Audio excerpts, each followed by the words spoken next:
Charles, eu vou te apresentar e vou começar porque Combinado. nós temos a questão do tempo. Então, primeiro, boa tarde para todos que estão entrando. Bruna, bem-vinda também. O Charles Beck Varane, a princípio era para termos um mini meeting só com o tema dele, a relação do cognitivo e do neuromarketing na construção da experiência para o cliente, mas foi tão interessante que quando eu o assisti falando, no nosso alinhamento, eu sugeri que dividisse em duas partes. E acho que eu fiz a coisa certa porque as pessoas que participaram do primeiro encontro, elas perceberam que realmente tem muita coisa para ser dita. Então, eu acho que o Charles, por si só, melhor se apresenta, com certeza, do que eu. E o Mas, que vocês precisarem, por favor, na chat lateral aqui, coloquem perguntas, vão aproveitando. E a nossa ideia é se estender um pouquinho só, é porque hoje é a oportunidade das perguntas, que não foi liberada da outra vez, tá bom? Então, exatamente. Charles, é com você mais uma vez, obrigada. Eu que Vamos em agradeço. frente, viu? Vamos embora. Eu trouxe um materialzinho aqui, então quem participou da A primeira parte, primeira parte. sessão, primeira parte, a gente vai ter na primeira parte a gente acabou vendo a gente acabou se concentrando na questão do cognitivo, e agora a gente vai entrar justamente nas questões de vínculo com neuromarketing. Então, antes de mais nada, até para aqueles que eventualmente não participaram da primeira parte, só uma pequena apresentação. Então, só para a gente se conhecer melhor. Então, eu sou co-founder da FairJob, que é uma plataforma de humanização e de match entre empresas e pessoas. E também sou especialista em experiência do cliente e transformação digital. Acabei passando por algumas empresas antes de fato me fixar como consultor. Acabei passando por agência, também passei por empresas de TI. E foi muito bom justamente para poder conectar toda essa questão de comunicação, todas as plataformas tecnológicas, até de fato entrar nas questões mais metodológicas e nas questões mais fortes de gestão, né? Então, tendo passado, vou colocar aqui em modo apresentação, mas eu acabei passando por algumas empresas grandes. Hoje eu estou envolvido tanto com ambiente corporativo quanto com startups. Então, isso inclusive dá bastante frescor, né, no que diz respeito a práticas. Então, acreditei muito nas questões ágeis que de fato me aproximaram desse mercado. Da mesma maneira, hoje eu trabalho muito em ambiente lean, e claro que além de todas as questões tradicionais de marketing, entrar e aprofundar as práticas que estão ligadas a todas as questões cognitivas e neuromarketing, eu acho que dão bastante profundidade na discussão de como é que uma empresa deve se posicionar, o valor do propósito, e principalmente, né, a formulação de uma proposta de valor que de fato faça sentido, já que quando a gente está falando, na verdade, em experiência, a gente está falando em construção e materialização dos pilares de marca, dentro de uma rotina, dentro de uma jornada, portanto, dentro de um fluxo de relacionamento com o cliente, né? Então, aqui 2, 3 slides rapidinho, só para a gente recapitular o que a gente percorreu há 15 dias atrás. Então, basicamente, os caminhos de construção de uma experiência positiva, eles têm dois caminhos possíveis, né? Eles têm o caminho de construção de fluidez, tornar todo esse processo o mais transparente possível, atender plenamente a expectativa do cliente, portanto, ser um parceiro confiável, ser um parceiro que não atrapalha, criar esse sentimento de que não se mexe em time que está ganhando, né? Por este caminho, que justamente a gente começa a construir um caminho de fidelização. E o outro, de fato, é de superar as expectativas e da gente gerar encantamento. Esse é o tal do efeito uau, né? Como é que eu faço para surpreender? Como é que eu faço para conectar? Como é que é essa questão de criar um modelo em que dá aquele gosto de quero mais? A grande questão é que, assim, as duas coisas, elas coexistem. No fim das contas, nós não estamos falando de uma coisa ou outra, nós estamos falando de dois caminhos que podem ser empregados de maneira paralela e concomitante. Então, no primeiro, na fluidez, a gente está falando essencialmente de um ajuste de processo. No segundo, a gente está falando da busca de gatilhos. E aí que essas questões cognitivas e de neuromarketing, de fato, ganham tanto sentido, né? Então, se isto é verdade, o que eu justamente sugeri como discussão é que a gente procurasse discutir os dois lados de uma mesma moeda também, quando se trata de construir um engajamento com esses nossos usuários, com esses nossos consumidores, clientes, o que quer que seja o stakeholder que gravita em torno dessa história. Então, a gente na primeira etapa falou nas 4 dimensões que o Jordan criou, que são os 4 pilares de construção de design thinking, mas que cabem de maneira maravilhosa na discussão de criação de experiência, onde a gente tem ali as 4 dimensões, a dimensão ideológica, que está muito vinculada aos valores, toda a questão sociológica, que está ligada ao relacional, todas as questões emocionais e, claro, psicológicas, mas na base de tudo, todas as questões sensoriais e cognitivas. Este foi justamente o conteúdo da primeira parte, e a gente vai agora se aprofundar na segunda, que é a contribuição do neuromarketing dentro dessa história. Então, se atrás a gente viu quais são as dimensões de estímulo que a gente pode criar junto a esse nosso interlocutor, agora a gente está procurando entender, depois de estimulado, como é que ele vai reagir a isso, né? Então, basicamente, entrando no cerne aqui da questão, o ponto aqui importante da gente discutir é o fato de que a gente tem 2 grandes movimentos dentro dessa história neurocientífica, que é o movimento de decisão involuntária e o movimento de decisão voluntária. Quando a gente olha para a estrutura cerebral, na verdade, a gente tem aquilo que, para tornar a conversa curta, são basicamente camadas, né? Então, a hora que se cria um estímulo, esse estímulo ele percorre essas 3 camadas na ida e na volta, ele impressiona cada uma dessas 3 camadas, e cada uma dessas 3 camadas vão reagir de determinada maneira, o que vai determinar justamente o comportamento desse nosso interlocutor. Então, quanto mais profunda a camada, mais involuntária essa decisão, quanto mais superficial, mais voluntária. Então, isso em termos de marketing acaba se traduzindo por aquilo que a gente conhece conceitualmente como compra de impulso, quando se trata de uma decisão involuntária, e de uma compra pensada, quando se trata de uma compra, de uma decisão voluntária, quando se fala de uma compra pensada. Quais são as 2 grandes diferenças dessas compras, né? Eu acho que ela é bastante intuitiva para todo mundo, mas eu costumo dar o seguinte exemplo. Compra por impulso é aquele tal daquele MM que a gente compra na boca do caixa a hora que a gente está saindo e terminando o nosso supermercado, né? E a compra pensada, tipicamente, é aquela compra, por exemplo, de um apartamento. Então, nós estamos falando de valores diferentes que acabam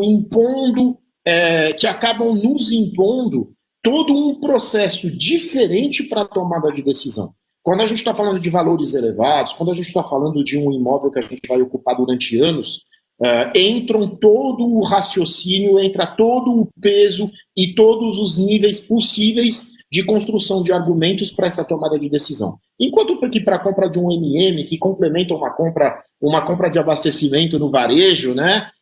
Para quem é do varejo, nós estamos falando ali de um valorzinho, um produtinho que vai ser consumido muito rapidamente por um valor que acaba sendo irrisório dentro da compra total e acaba favorecendo uma decisão involuntária. Então, claro que eu estou caricaturando, simplesmente para colocar os 2 pontos, mas basicamente o que a gente está... Basicamente, a ideia da gente entender esses 2 conceitos é também a gente sacar em que contexto de negócio a gente se encontra e, a partir daí, construir o raciocínio, construir os argumentos, construir a nossa jornada que corresponda, de fato, a essas 2 características. Então, é disso que a gente está falando quando a gente está falando de neuromarketing. Quais são esses efeitos, quais são esses elementos de funcionamento do cérebro que, de fato, a gente vai incorporar na nossa maneira de atuar, no plano que a gente vai traçar e nas ações que a gente vai colocar na rua. Então, eu trouxe aqui para vocês 3 grandes referências, 3 grandes referências bibliográficas. Na verdade, eu entendo são referências bastante objetivas que acabam abordando o tema de maneira bastante complementar. A gente tem o tal do Rápido Devagar, né, que está no centro justamente porque ele versa sobre essa diferença das características de tomada de decisão.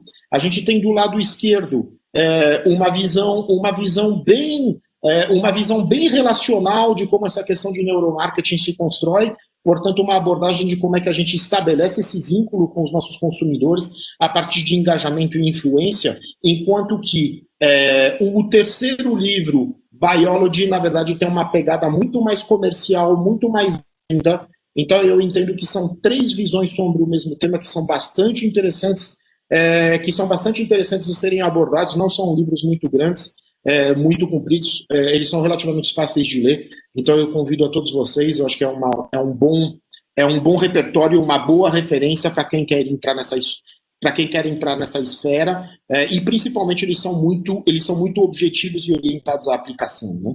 Então, a grande questão, o grande ponto que está por trás, o grande conceito que está por trás dessa questão de neuromarketing é, evidentemente, que a pirâmide de Maslow, né? Eu acho que vocês estão familiarizados com esse tema, então, para a gente simplesmente recapitular rapidamente, nós estamos falando aqui de um modelo que parte, e que, inclusive, de certa maneira, casa com as 4 dimensões cognitivas que a gente viu na semana passada, não à toa as coisas estão relacionadas aqui, né? A gente parte na base de todas as necessidades fisiológicas dos nossos consumidores, que evidentemente estão vinculados a uma série de produtos e marcas que resolvem algumas questões, como, por exemplo, alimentação, que resolvem uma série de coisas, como, por exemplo, evidentemente, as questões de medicina. Então, tudo isso está na base dessa pirâmide. E no topo, a gente vai galgando degraus até, de fato, chegar ao topo na realização pessoal.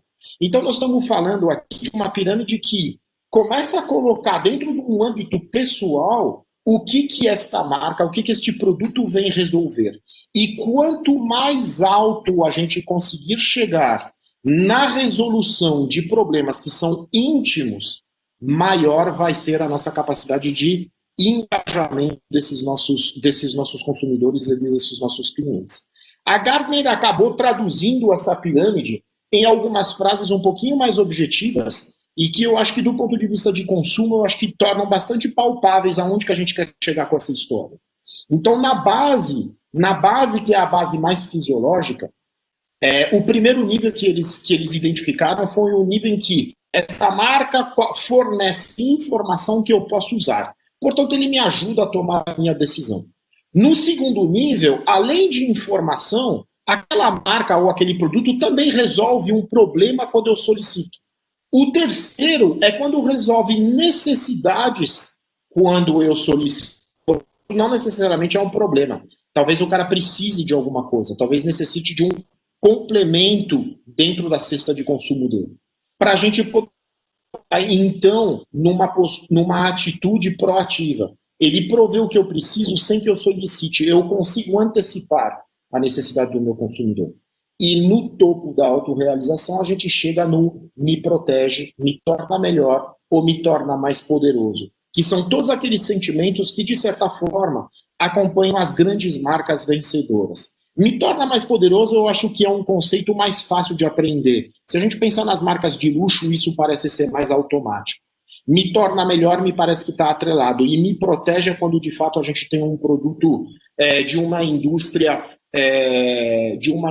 como, por exemplo, linha branca, né? Então, eu confio nesta marca para preservar os meus alimentos e, por consequência, eu tenho certeza de consumir depois um alimento que vai estar devidamente refrigerado e, por consequência, vai me trazer, não vai me fazer correr riscos, né? Então, isso é para a gente tentar tangibilizar como é que a pirâmide de Maslow entra dentro dessa história, porque, junto com isso, tem outra pirâmide, que é a pirâmide do aprendizado, que funciona com o mesmo princípio e que também tem uma correlação direta com a nossa pirâmide de Maslow. Então, a gente viu ali como é que isso impacta o indivíduo. No segundo, a gente viu como é que esse impacto no indivíduo ele se traduz no fluxo de consumo. E aqui, eu entendo que nessa pirâmide do aprendizado, a gente acaba conectando sobre a capacidade que a gente tem de reter as características e os valores daquelas interações daquelas interações que a gente teve com aquela marca e que justifica o porquê de determinadas marcas serem lembradas de maneira mais forte do que outras, né? Estamos falando de share of heart, estamos falando de share of mind. Quando a gente está falando de marcas, a gente fala de share of heart, que é uma evolução no sentido emocional, que é inclusive uma dimensão tão importante que eu trouxe um slide específico aqui para vocês, por ser justamente uma competência que eu tenho trabalhado recentemente. Então, aqui, com relação ao aprendizado, quanto mais imersiva for essa minha experiência, mais eu tenho tendência a ler, mais eu tenho tendência, a reter e a memorizar todos os benefícios que eu obtive daquelas interações. Então, a gente tem uma coisa de fato, a gente ter um comportamento passivo, né? Quanto mais eu posso ler, eu posso ouvir, eu posso ver imagens, mas a minha postura é passiva. Eu, na verdade,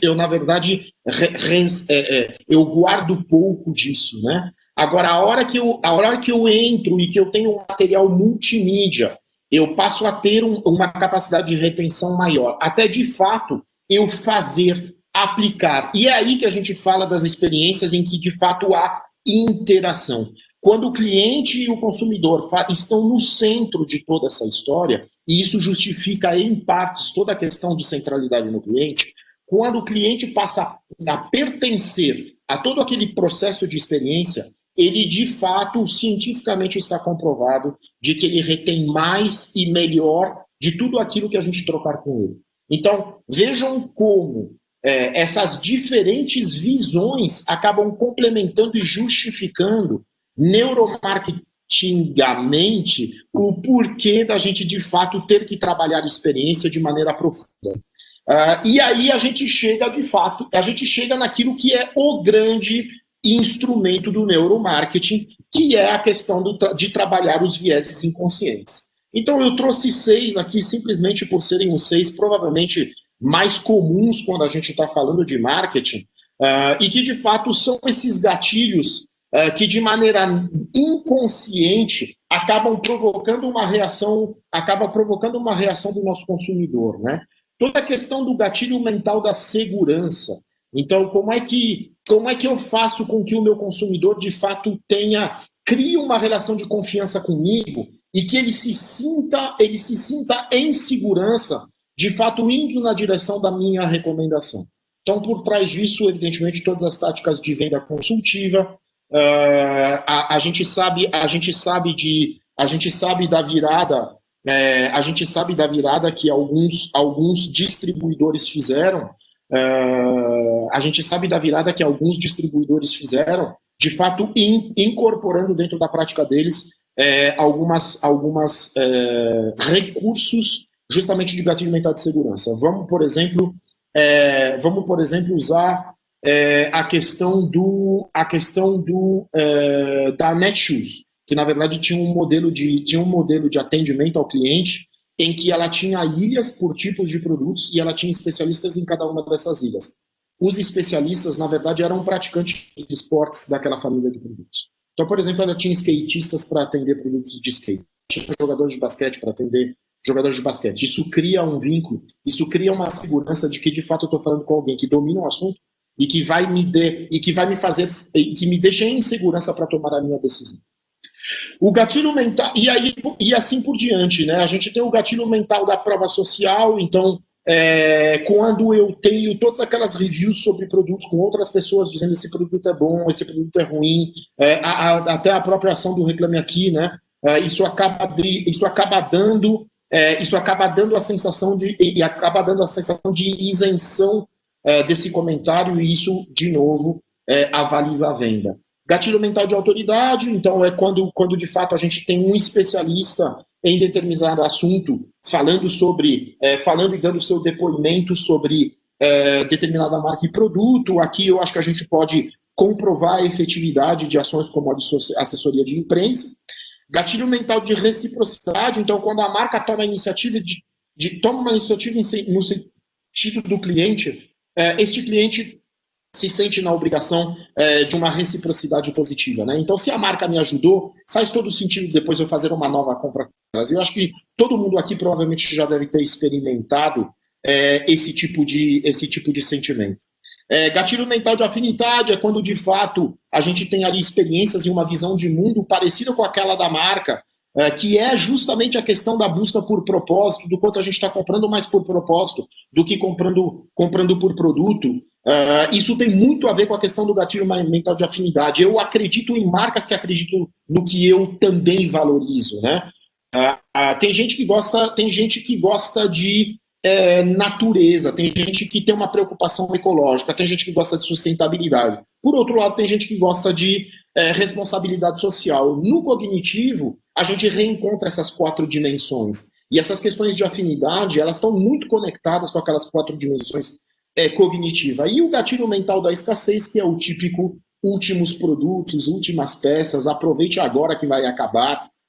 Isso sempre, evidentemente, está por trás de todos os recursos promocionais e dos recursos de desconto como principal argumento de venda, né? Então, a gente tem aquelas 3 dimensões por aquelas nossas pirâmides que viabilizam, né, que justificam o caminho de construção de experiência, e aqui a gente tem um pouco dos recursos de vieses inconscientes que precisam fazer parte da construção dessa história. E nós estamos falando aqui, de fato, de elementos que vão ser introduzidos dentro do nosso storytelling. Se a gente fala experiência, a gente fala necessariamente de storytelling. E esses gatilhos vão ser argumentos, vão ser momentos, vão ser recursos que a gente vai utilizar justamente para poder fazer essa construção.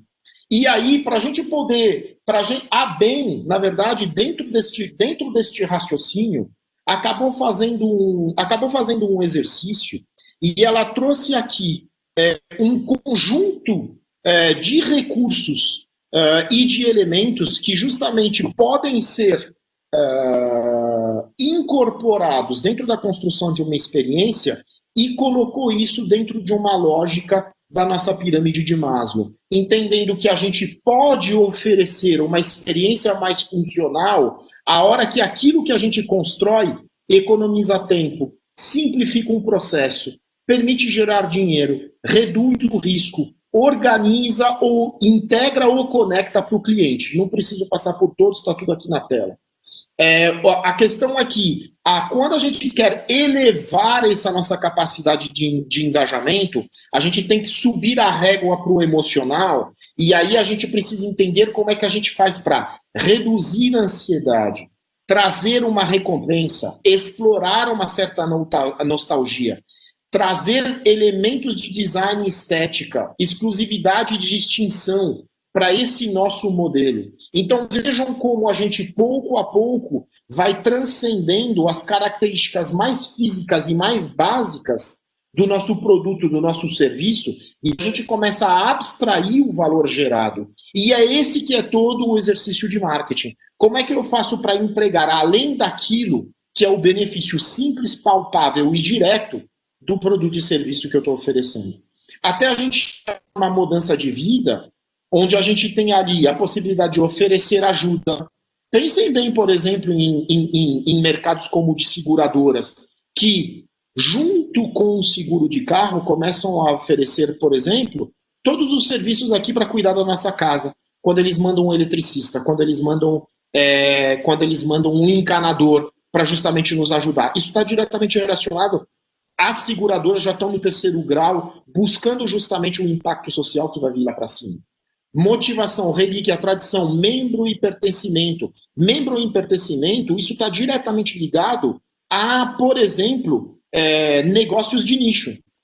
Negócios de nicho exploram justamente toda aquela questão todo aquele sentimento de pertencimento, que a gente viu que, inclusive, é um viés inconsciente.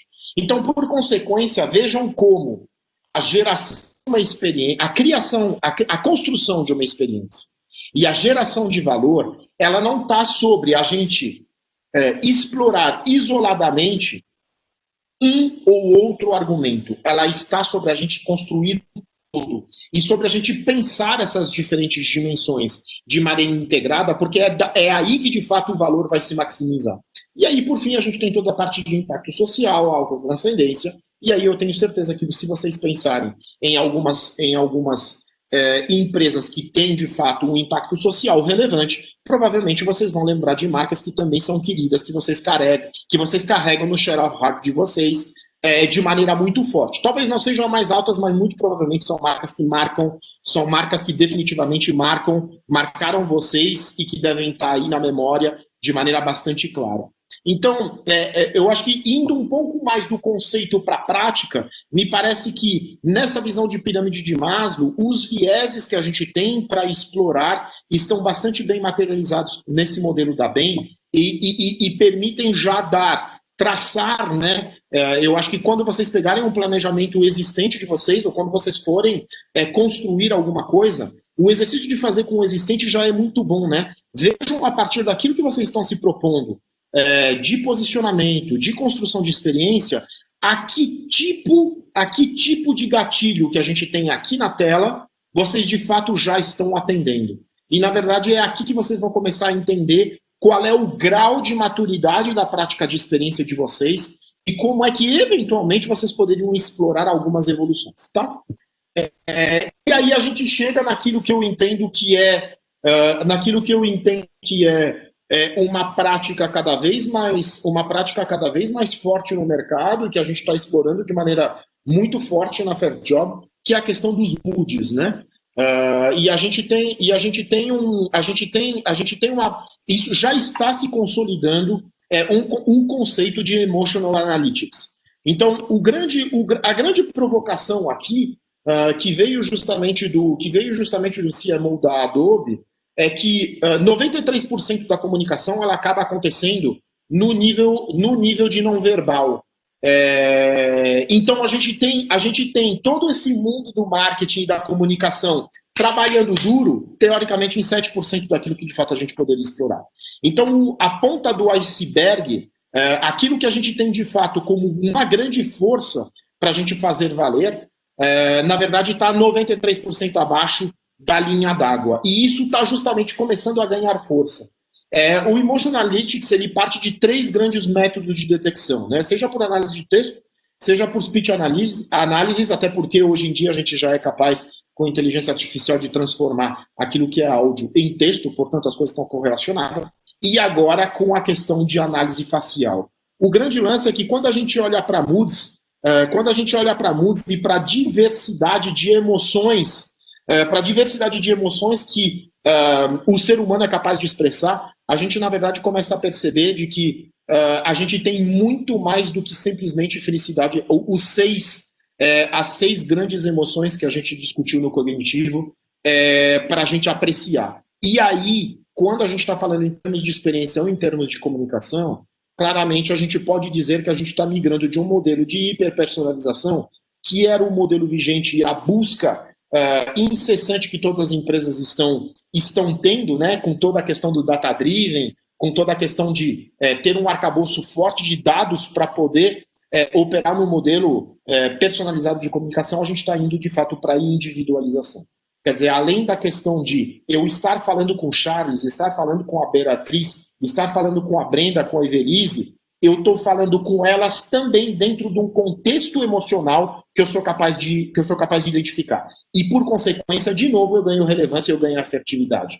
Então, é sobre sistematicamente, né? Eu acho que o marketing, evidentemente, ele vem nessa levada, mas eu acho que como profissionais da área, a gente tem a obrigação de saber gerir a complexidade. E a gente está agora acrescentando um grau de complexidade adicional ao se falar em analytics emocional, mas olhem a oportunidade que está na mesa. Nós estamos falando aqui de explorar da linha d'água para baixo, e nós não estamos falando de meio a meio, estamos falando de 93% da comunicação. Então, essa aqui esse é um pouco o nirvana ao qual eu entendo que a gente tem a oportunidade de chegar, pelo menos tem sido o meu nirvana neste momento.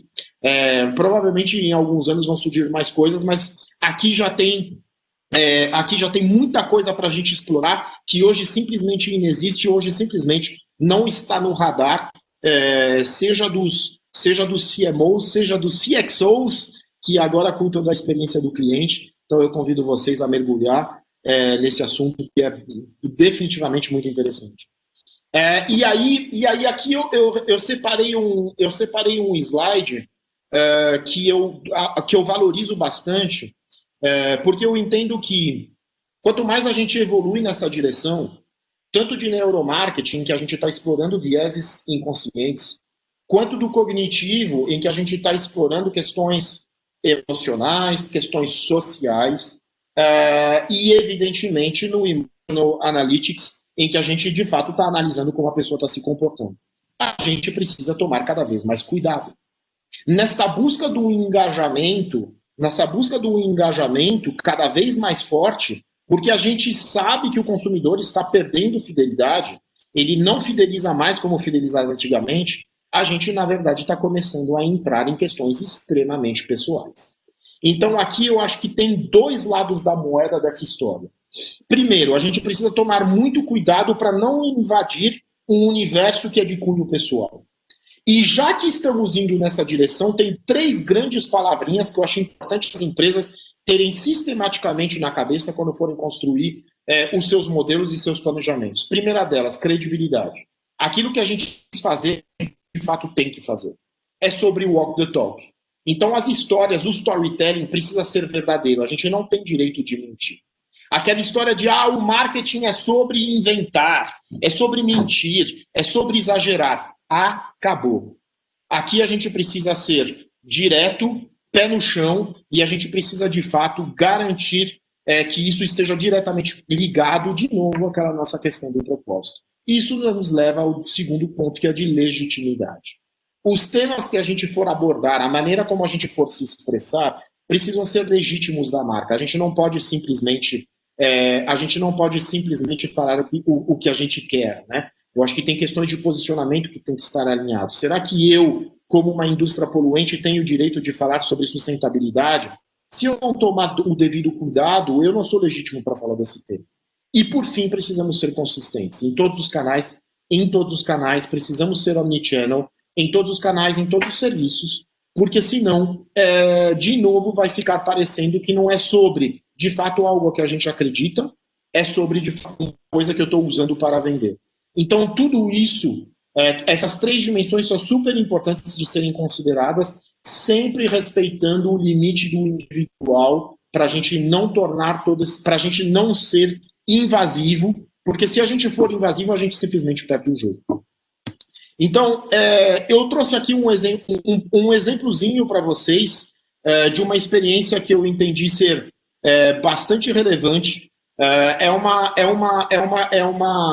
experiência construída pela Heineken, e vocês vão ver como todas essas questões cognitivas, todas essas questões de neuromarketing, de certa forma, estão reunidas aqui numa ação, e eu queria tentar materializar isso para vocês. Eu vou lançar o vídeo aqui, tá? Vocês me dizem, se tiver algum problema de áudio ou de vídeo, me avisem.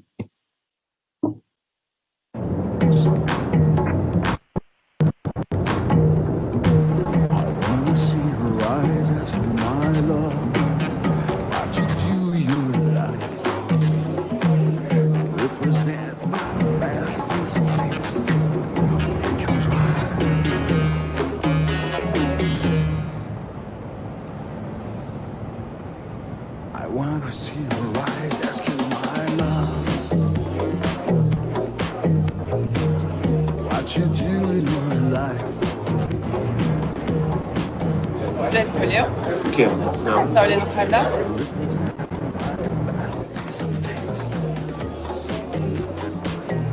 Amor, que eu te respeito, entendeu? Que eu te admiro. Você tá muito, carregada.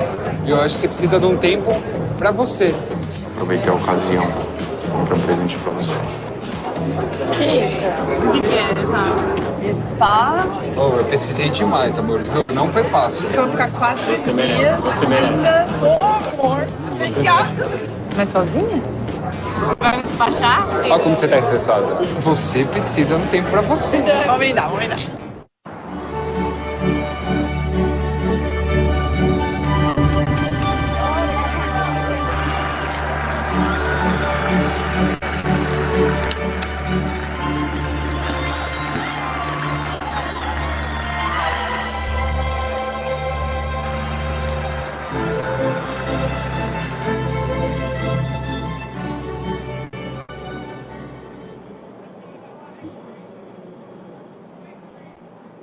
Oi! A gente tá curtindo muito aqui no spa, tá tudo muito bom, né? Vocês nem imaginam.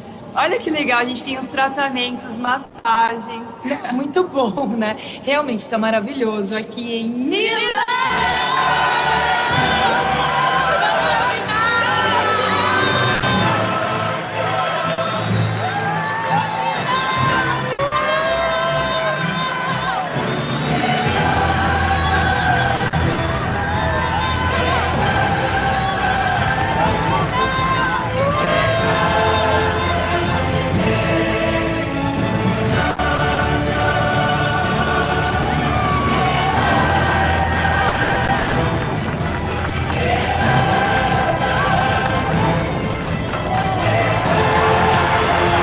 Aprecie com moderação.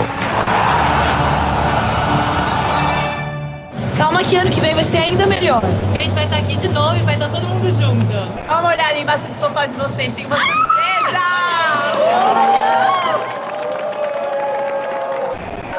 Champions Final 2017.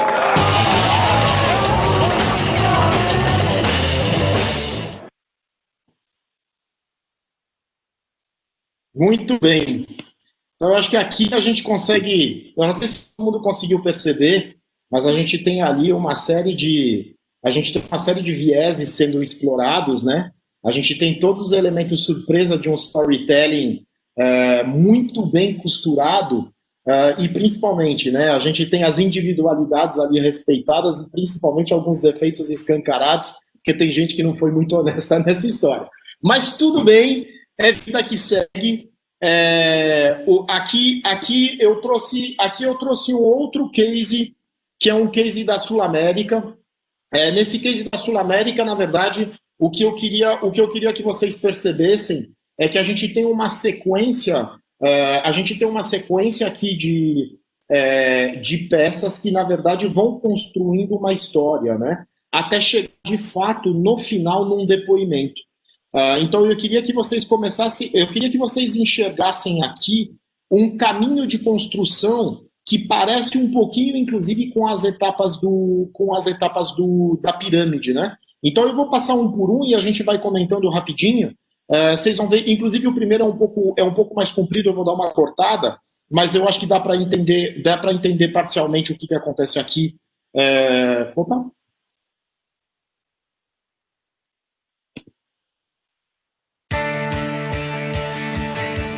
A Sul-América levou todas as informações sobre o seu seguro-saúde para a tela do celular. Para você consultar a qualquer hora, em qualquer lugar. São muitas funcionalidades e muito mais comodidade para você. No aplicativo Sul-América Saúde, você tem disponível a sua carteirinha virtual e de seus dependentes, e pode usá-las em consultas, exames e outros procedimentos. Além de poder enviá-las por e-mail quando for necessário. Consultar a rede referenciada também ficou mais fácil no aplicativo Sul-América Saúde. Pesquisou, achou. Os resultados da pesquisa mostram os... Aqui eu acho que fica claro, eles vão fazer uma apresentação de todo o aplicativo, né? Aqui nós estamos falando, na verdade, do primeiro grau da pirâmide, né? E aqui estamos resolvendo um problema bastante pontual. A gente está trazendo conveniência para a mão do cliente, a gente está trazendo praticidade, a gente está fazendo ele economizar tempo, que era bastante daqueles argumentos e daqueles critérios que, inclusive, foram colocados pela BEM, né?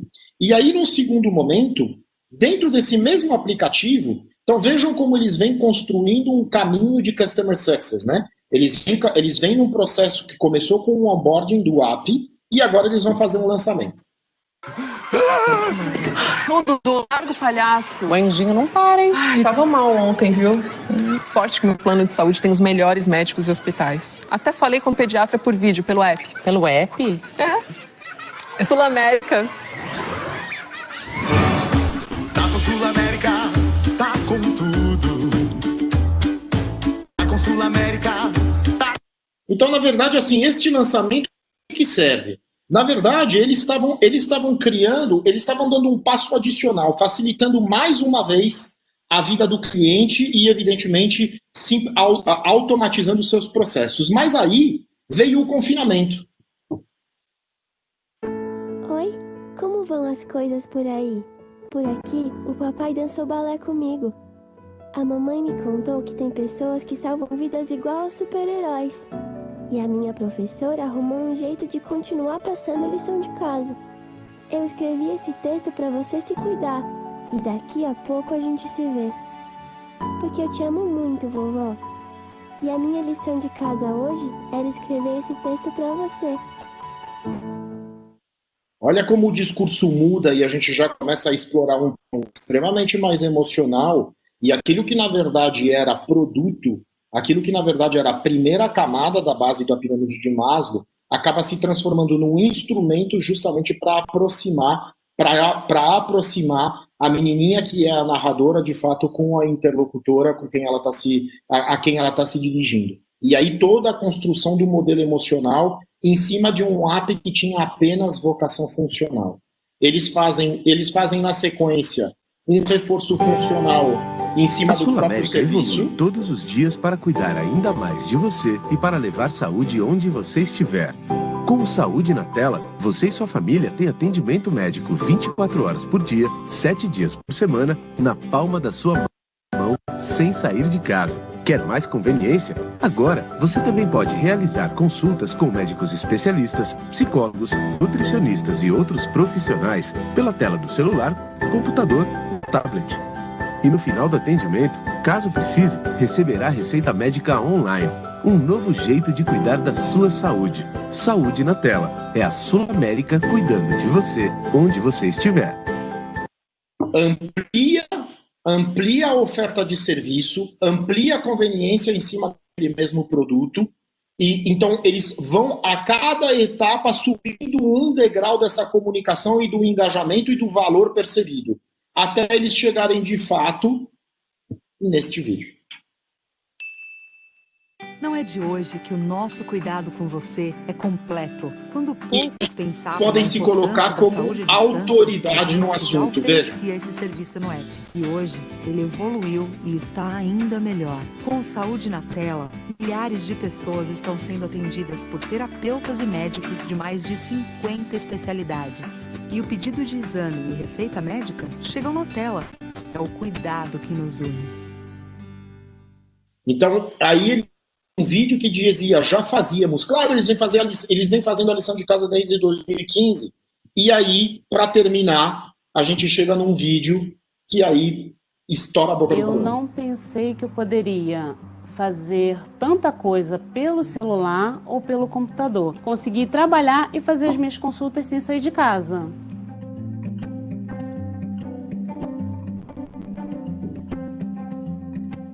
Eu tomo algumas vitaminas e eu precisava saber se eu tinha que continuar tomando essas vitaminas. E eu procurei vários consultórios, devido à pandemia, a maioria dos profissionais não estavam atendendo, eu precisava de um endocrinologista. Foi aí que eu descobri o Saúde na Tela. Além disso, eu descobri um nódulo na mama direita, no último check-up que eu fiz. Eu estava com os exames que o mastologista tinha pedido, a mamografia em mãos, só que eu não tinha para quem mostrar devido à pandemia. Então, mais uma vez, o Saúde na Tela me ajudou. A consulta ela foi totalmente tranquila, a médica foi totalmente atenciosa, esclareceu todas as minhas dúvidas, como se eu estivesse mesmo no consultório. Só que foi uma coisa online. Ela passou a prescrever os exames que eu tinha que fazer por QR Code, me avisou ainda que iria chegar por SMS e, além de tudo, ela informou que o laboratório aceitava exames via QR Code.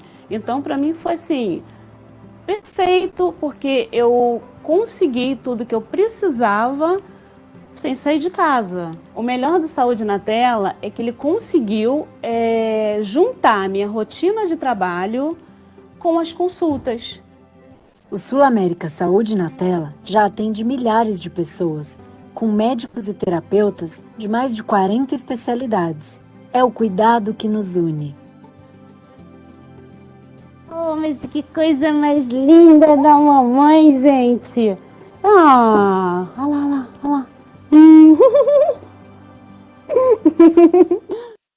Gente, olha a quantidade de viés inconsciente que está sendo utilizado nesse último vídeo e vejam como eles vêm numa gradação Eles vêm ação após ação, justamente subindo o grau da comunicação.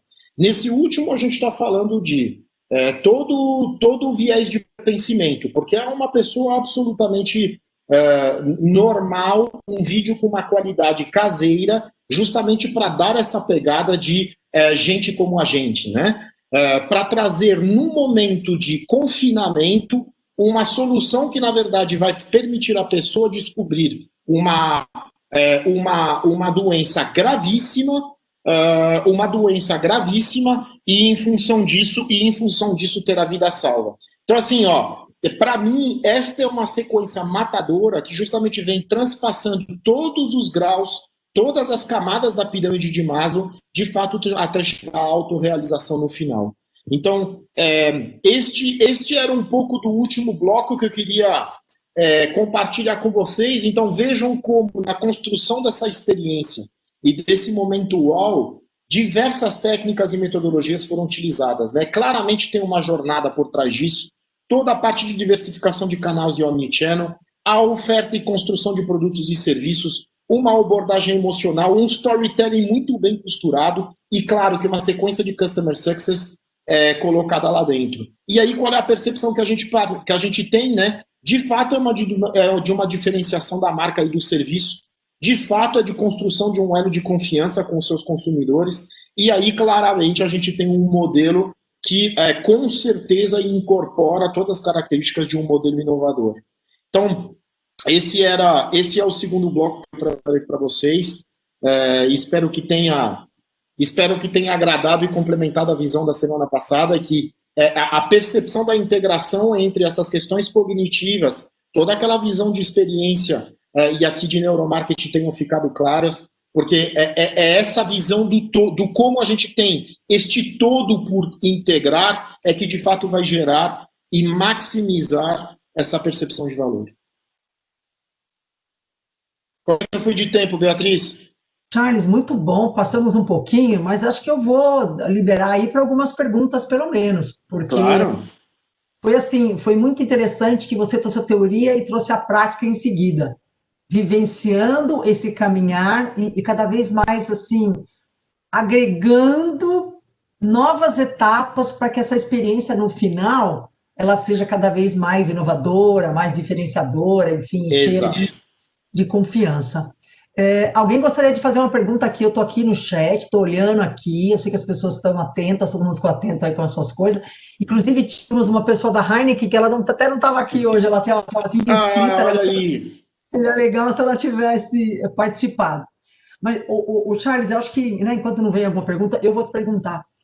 Eu vejo hoje muito esse sucesso aí, essa aplicação, no caso do cognitivo, né, dos sensoriais, e também do neuromarketing, muito linkado com propósito, muito linkado com transparência. Agora, eu pergunto, dá para fazer tudo isso se você não traz isso com propriedade, você não traz essa confiança na leveza, na transparência, na verdade? Porque muitas campanhas, muitas ações, muitas vezes, elas são, obviamente, como você disse, marqueteiras. Mas que toda hora que você vai utilizar ou você vai experienciar alguma coisa, você percebe que isso não é. E aí, que dica que você dá para fazer com que isso seja o ponto principal em você construir qualquer jornada dessa, qualquer jornada de sucesso, de experiência positiva? O que você recomendaria para as empresas? A minha percepção, e na verdade até o que eu tenho praticado nos projetos, é que a discussão do propósito e a tradução disso em proposta de valor precisa estar muito clara. Este é o ponto de partida. A marca precisa saber exatamente o que ela é, o que compõe seus valores, e principalmente qual é a elasticidade da marca, né? Até onde eu consigo chegar em termos de conceito e de posicionamento. O exemplo que eu costumo dar e não à toa aquele meu slide sobre credibilidade e legitimidade. Credibilidade, na verdade, é sobre a gente não pregar coisas que a gente mesmo não pratica. E legitimidade é, de fato, se a gente tem naquele tema o reconhecimento de uma certa autoridade para falar nela, né? O exemplo que eu sempre dou é do Luciano Huck e suas ações sociais, né? Como é que a gente enxerga isso com relação a ações sociais e ONGs? Quem tem mais legitimidade para falar sobre o assunto? Será que quando a gente ouve determinadas empresas e indústrias falar sobre sustentabilidade, e quando a gente ouve um discurso, por exemplo, de Greenpeace, ou até mesmo do Sea Shepherd, que é, inclusive, diga-se de passagem, é um assunto que eu acompanho de perto, quem é que tem mais legitimidade para falar do assunto? Então, claro que é muito fácil fazer a comparação que eu estou fazendo, porque eu estou comparando opostos. Mas eu acho que é isso que precisa ser trabalhado, né? Eu acho que cada vez a questão da terceirização dos serviços de marketing, e até entrando na questão da governança da gestão dessa história, eu acho que as estruturas de atendimento, as estruturas de serviços ao público, todas elas precisam estar intimamente ligadas a executivos e a uma gestão que está profundamente imbuída dessa discussão de propósito e de proposta de valor. Não à toa, né? Não à toa, toda a discussão de propósito e todo o desdobramento de um modelo de experiência do cliente precisa estar profundamente calcada no acompanhamento de cultura corporativa, porque essas questões de propósito precisam estar muito, muito profundamente presentes naquilo que compõe a cultura da empresa, para que, de fato, aquelas pessoas que estão na linha de frente, que estão no canal de contato de interação com o cliente, elas realmente vivenciem naturalmente e legitimamente aqueles valores que, na verdade, a marca prega.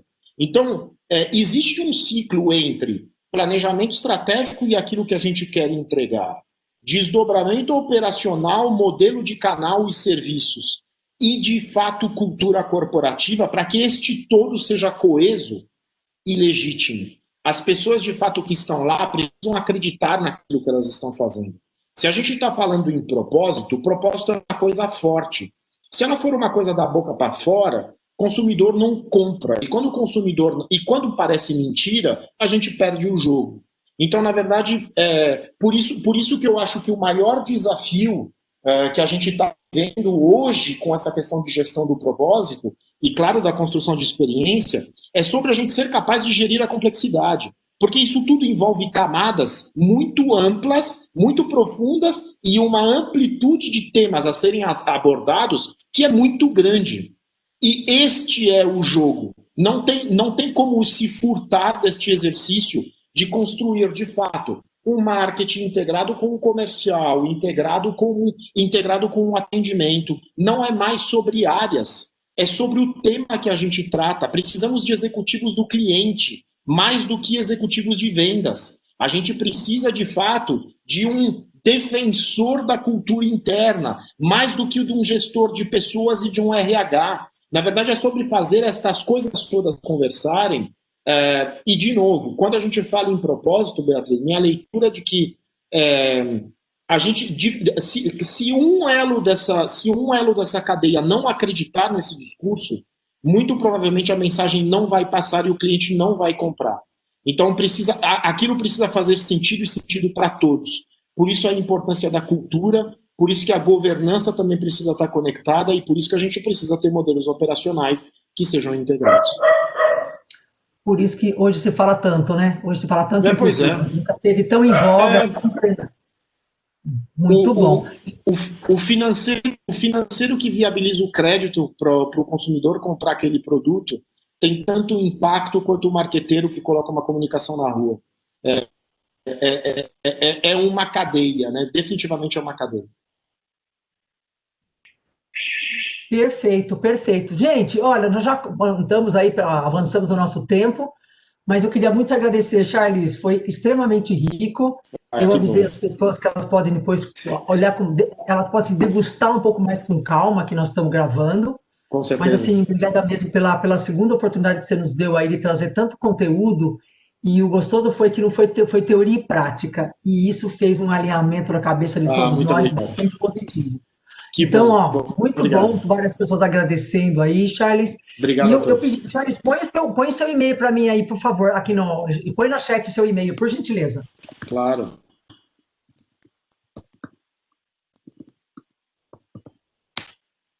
Pronto. Se alguém, por acaso, quiser fazer contato com o Charles, aí está aí pronto para atender as dúvidas que ficaram. Prazer. Com certeza. Eu agradeço para todos aí que estiveram presentes, muito obrigada. E lembrando que na semana que vem nós vamos ter o último café da manhã, no dia 26, que eu vou passar para vocês a partir da manhã. Nós vamos falar da monitoria da qualidade associada ao ganho de receita e como ela melhora a experiência do cliente. Nós vamos ter um bate-papo com 3 convidadas que são Natura, nós vamos estar com o Qualicorp e vamos estar com a Porto Seguro. Então aguardem aí que vai ser aí o nosso último café da manhã desse ano, tá bom? Obrigada para todos, um bom final de tarde, bom assim descanso, aqui chove bastante onde eu estou, mas eu acredito que São Paulo também, mas exato, vamos em frente. Um abração. Obrigada, viu, Charles? Obrigada para todos, excelente final de tarde para todos.